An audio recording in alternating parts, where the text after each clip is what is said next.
already be coming from people that want you for something? I think it just, you know, in my life, the music is always first. Yeah.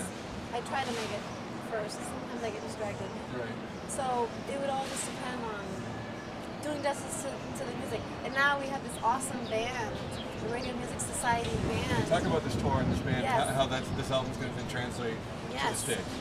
Well, one aspect of jazz music that I also felt was missing sort of from the public arena was the big band. And there are big bands, of course. You know, you have like the Brian Setzer Orchestra, and there's the Village Vanguard Orchestra, and a lot of people travel. There's Pink Martini in Preston, Portland. Yeah.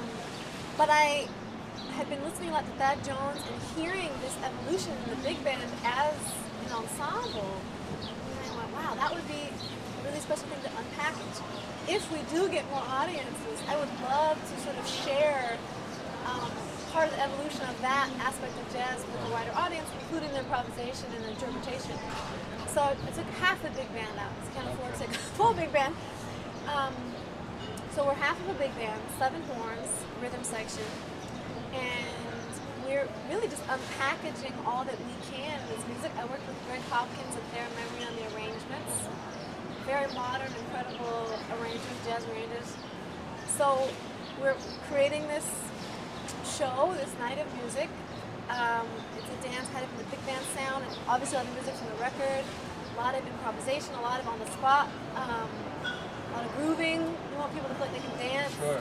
It'll be a good time. Yeah, it's supposed to be a good time, and we're gonna have a good time, you know, because everybody in the band, they're players, you know, they're jazz musicians that I have known and worked with or studied with, and I want to share their talents with as many people as I can. Oh yeah, no, I get to just hear them play every night, which is great for me, and hopefully all that joy that we feel from making the music and hearing the music, we can also translate to the audience. At the end of the day, that's the point. That's what's we're rolling. That's the freaking intro. Seriously. Wow. Like everyone was like, damn. You know, I was waiting for the pilot to come. Taking on people like Wayne Shorter and Stevie Wonder and these legends and applying your music to a Wayne Shorter composition, legend like that. What's that like for you as an artist to kind of interpret other great jazz artists? Well, you know it's intimidating. That's already there. You know it's intimidating to try to do justice to something that's already perfect, basically. Yeah. So basically you're saying, well, I hear something of my own in here, so I want to try to unpackage something different. Yeah. So the nerve-wracking thing is just assumed, it's just a given. The cool thing is, it's almost like the stakes are so high, like I want so badly to really do a fine thing and do justice to these people that I admire. I think it raises the artist, the interpreter to a higher level.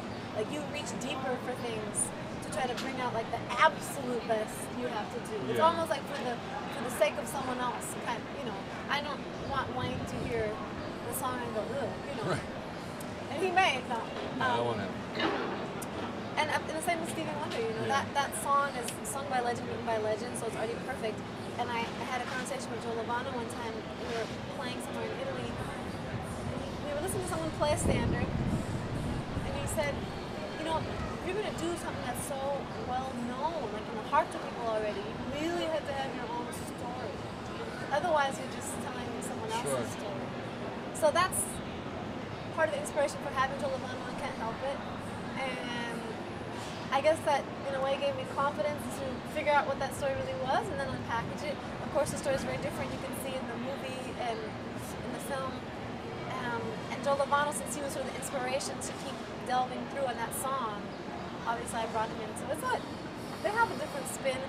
And I do think, as an artist, you can be justified in interpreting a master if you really take the energy and time to find out what your story is. You know, and that's a lot of what jazz musicians do, many musicians. You take something that's totally well known and you find a whole new way of presenting it, right?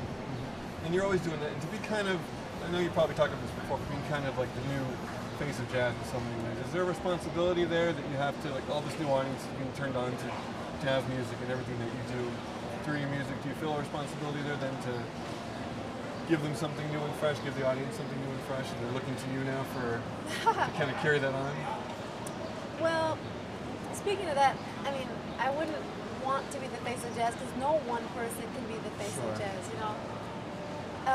It's such a diverse, multifaceted art form. Right.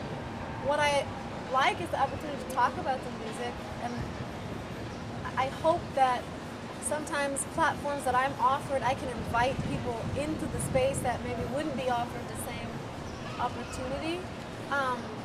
You know, and ultimately, just like all the other musicians, I'm doing my thing, and I'm hoping that audiences will like it. But it's a very personal process too. It's a life of dedication and exploration. So each step of the way, since everybody's looking at me, I'm sharing what I'm exploring. Yeah. You know, so yeah, I want to be excited. First of all, I mean, I have to be inspired, and it has to be scintillating to me to help me grow and to have fun with the music and the musicians. So basically, I'm just inviting the audience into that exploration. And I hope that if people think of the word jazz, or if they see me and think of jazz, they will take the next step to go explore. Because I represent only what I do and how the people I study with and who I draw influences from sort of culminate my sound and my voice or my whatever. But I'm just like this little thing in this incredibly rich tapestry of the music. And that's where I'd really like people to look. Yeah. You know, I can't do justice to the music. I'm just one young person having my own experience. So in that sense, I just hope that if the word is sort of, you know, rattling around people's minds, they'll look to like all that's there, the legacy, the history, the icons. All that came before, Yeah, because that's really the real stuff. I'm at the beginning. You know? Well, lastly, I find this interesting, like artists like yourselves that look to the past in lots of ways and know that's there, but go so forward and so modern with everything. Just kind of blending that, where that dichotomy comes from. How conscious is that as an artist, or is that something that's just innate, what's been before, and you're moving on to your own Well, talent? there's sort of two sides of that. First of all, I just love listening to these masters. You know, I mean, I love to listen to Charlie Rouse, not because he's from a different time, but because when I hear it, I feel joy. Yeah. I love to hear it, you know, not even for study, just purely visceral experience. On the other hand, you know, you want to master a craft.